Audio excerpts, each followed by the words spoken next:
the New York Giants to me. Listen, New York and Chicago are massive TV markets. I think combined you have like 11 and a half potential households. Look at the Giants' schedule.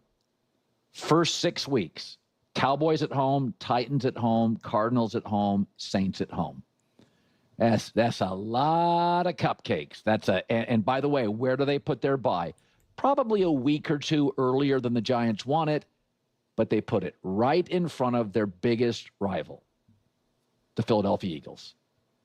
At Philadelphia. Toughest game in the schedule is probably at Philadelphia for the Giants. They get 2 weeks to prepare for it. So you start looking at that record for the Giants. Wouldn't be shocking if they're 4-2 or 5-1. I believe the NFL, again, there's too many things that happen that are aligned for all this stuff to just be, wow, what a shock. We were flipping coins in the back room. Like Sean Payton, outspoken, some friendly fire. I don't think the NFL loves. Denver's schedule is like intentionally hard early. Meanwhile, why would you do this to the Giants? Not just because of New York, but the Harbaughs are football gods. The Harbaugh's name is gold in the NFL. They love Jim Harbaugh. They love John Harbaugh. I look at this schedule for them, and I'll make a prediction. The Giants will win more games in September than the Jets will have interceptions all year. That is my but I do believe this to my core. The NFL, they say, I'll give you an example. Again, you're going to think this is conspiracy theory, Colin. I make fun of conspiracy guys, right?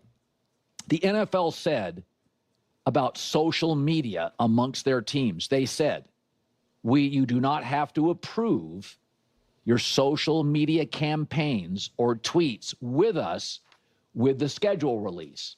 We're going to trust your judgment. I don't think, although it may be funny, I don't think it was necessarily smart for the Chargers social media team, known as very witty, to take shots at Vrabel. That's friendly fire. Protect the shield. You want controversies to go away. That is my take. That is not smart. It gets a laugh in the room. You're building a brand. I do not think that was smart by the Chargers social team. Okay. Let's talk about the New York Giants and their schedule. We can take off our tinfoil hats and talk about the New York Giants. Before I get into it, New York Giants fans, please do not forget to subscribe and watch the full length of the video. When you guys do that, views go through the roof, subscribers go through the roof, and it's not about chasing views, it's not about chasing subscribers, it's about creating New York Giants content that people genuinely want to watch and discuss so we can keep having the best, most unbiased, grounded conversations about the New York Giants that are actually rooted in reality. It's just when you guys watch the video and subscribe at the same time, it just creates such an avalanche effect, and right now the comments that we get per view is just through the absolute roof. We are having, without a doubt, some of the best conversations on all of YouTube. Like the comment per view ratio is through the roof compared to some of the biggest, most major YouTube channels out there. So, it's just absolutely amazing what we're doing. And so I just ask that you keep doing it, man. That you guys keep doing it so we can really become firmly rooted in this sports world and really redefine how people discuss sports, how they how we go about this. So, the New York Giants, the schedule. Tinfoil hat. The hard balls, they're gold, they're gods. This is th. Is has caught me off guard because this is how Colin is looking at every schedule right now. He is looking at it through the intentionality of the NFL. That is the angle, which I appreciate to be very clear. Like I appreciate that he's not just looking at the schedule from this just pure this is who you're playing, this is when you're playing. Like he's looking at it very much through this lens of the NFL is trying to help you or hurt you essentially if we want to simplify in the most simplified way. And he believes the Giants are being helped now by the NFL. Because of New York being a massive market and of course the hard balls. But then he said, oh, it's bad news for the Chargers for that whole thing. But that's a hard ball, like that's a hard ball. So, we'll see. But the Giants definitely have a great schedule. There's no disputing that, and especially if you're going to play a team like the Eagles' division rival. I do think the NFL is predicting that the Giants are going to be competitive, cause that's why you have the Eagles and the Giant you have the Giants and the Eagles playing Week 18. Now again, I always talk about this. That game could notoriously mean absolutely nothing, or it can mean absolutely everything. And I think, considering what we saw out of the Eagles last year, what some of the expectations are for the Giants this year, I think it's seen as that game, also the Cowboys like that. It's going to come down to these final games. Who's winning the division? Who's winning the division? What's the story here? I think there's genuine stakes involved. And Week 1 against the Dallas Cowboys, like that'll be a fascinating game. There's a lot to install for the Giants, and there should be way more continuity with the Dallas Cowboys. So the Dallas Cowboys should have an advantage there, right? They just have a lot more continuity there than the Giants do. Which makes sense, is understandable, but you're at home. Sunday Night Football. Dak Prescott on the road.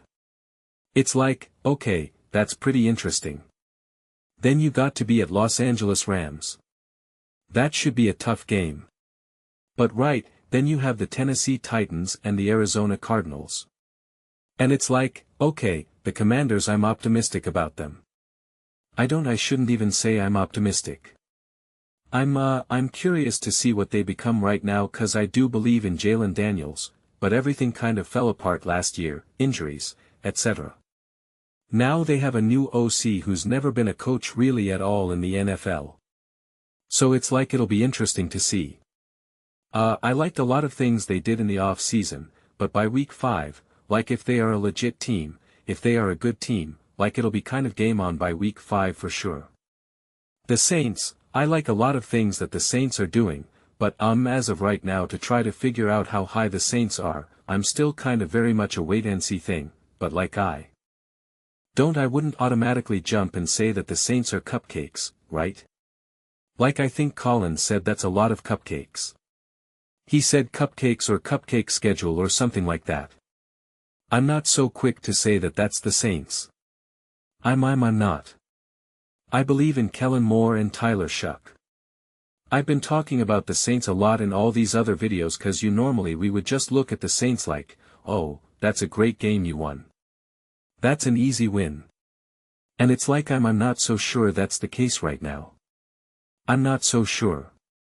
And then the Texans, no matter what their story is, that defense is always elite.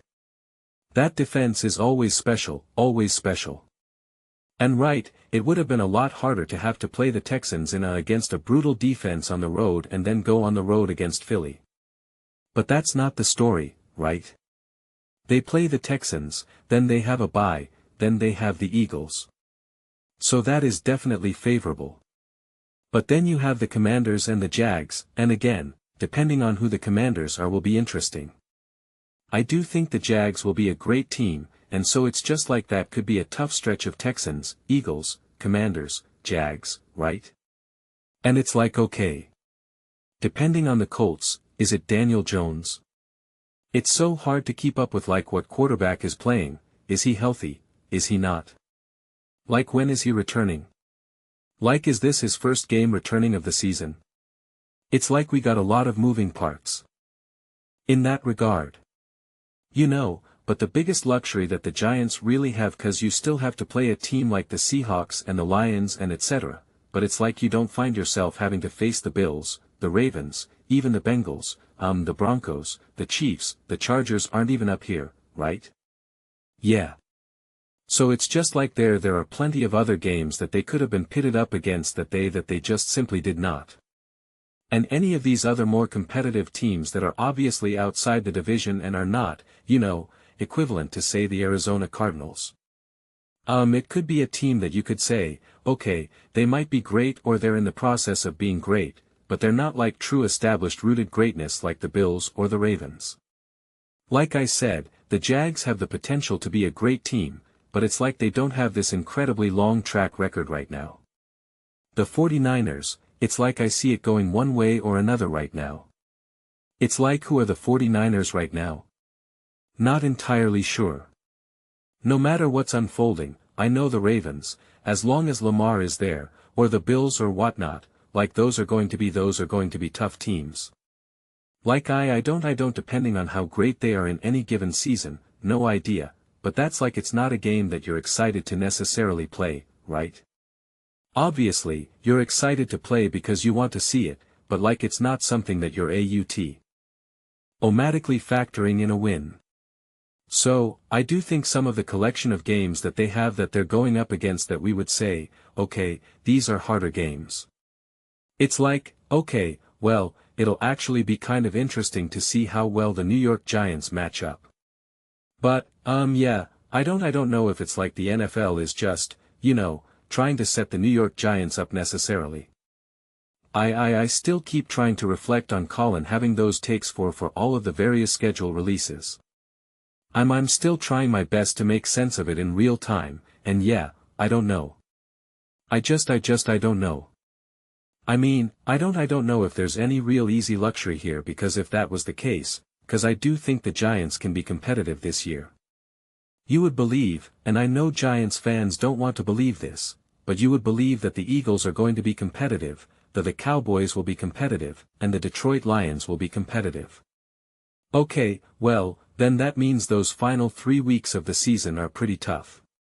Even if you believe that you're better than them and you can beat them, those are its tough games at Detroit, at Dallas.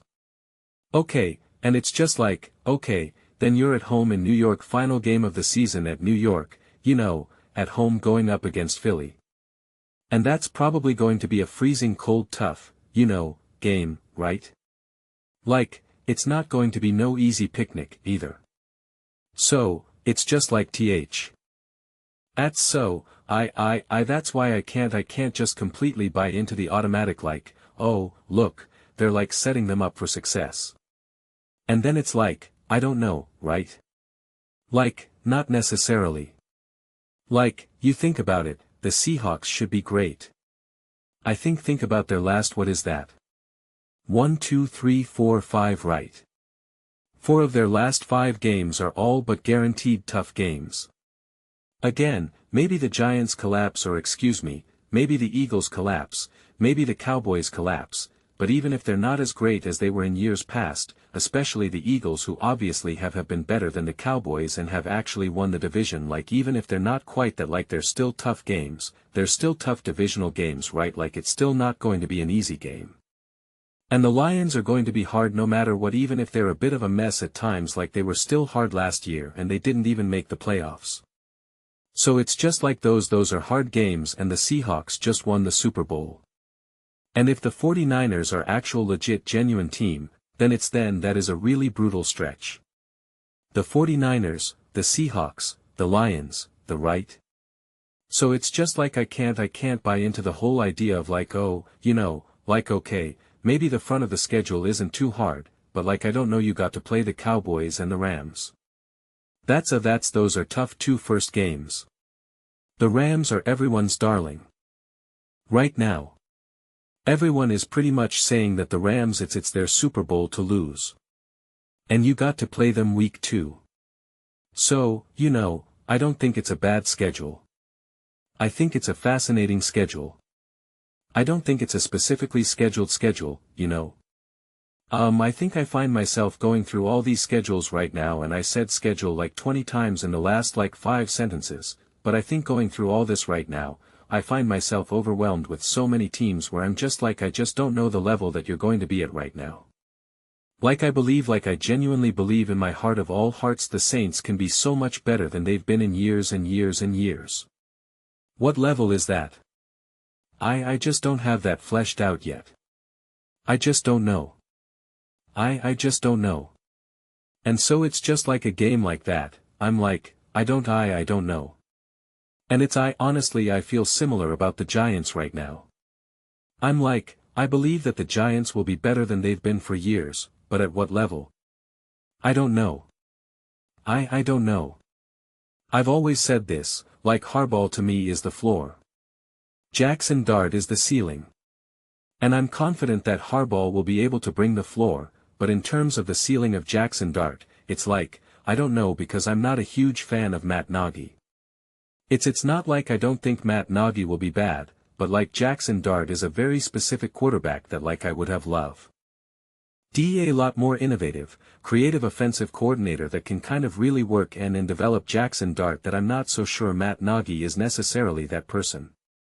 Like I don't know weirdly enough, it's like I think a Matt Nagy could have more success with like a Fernando Mendoza or something or I'm trying to think of other random examples. Even like a J.J. McCarthy.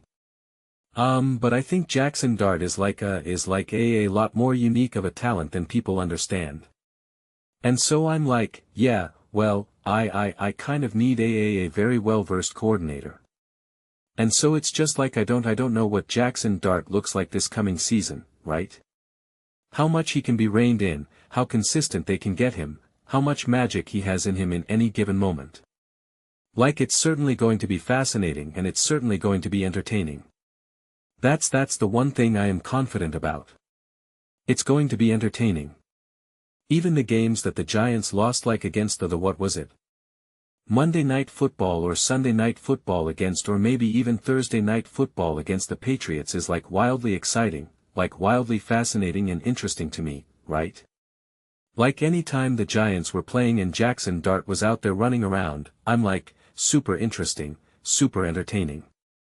But it's like I'm looking more for stability, which again, I do believe Harbaugh brings culturally as a team. But Jackson Dart is a firecracker, man. And I really think you need the right offensive coach with him. And so that will probably be to me the biggest question mark of how great or not great this team ultimately ends up being. It's like who is Matt Nagy and Jackson Dart together? That's ultimately what, remains to be seen. But those are just my thoughts.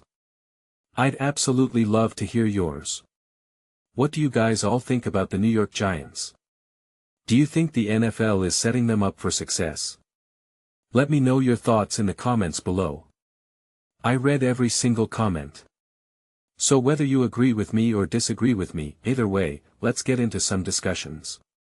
Let's get into some fights. But ultimately, let's just have some fun.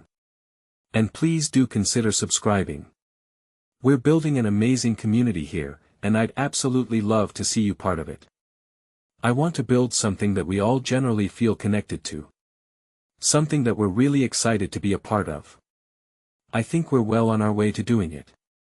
Please don't forget to give this video a thumbs up. It really does help the visibility and the algorithm. Thank you so much. See you next time.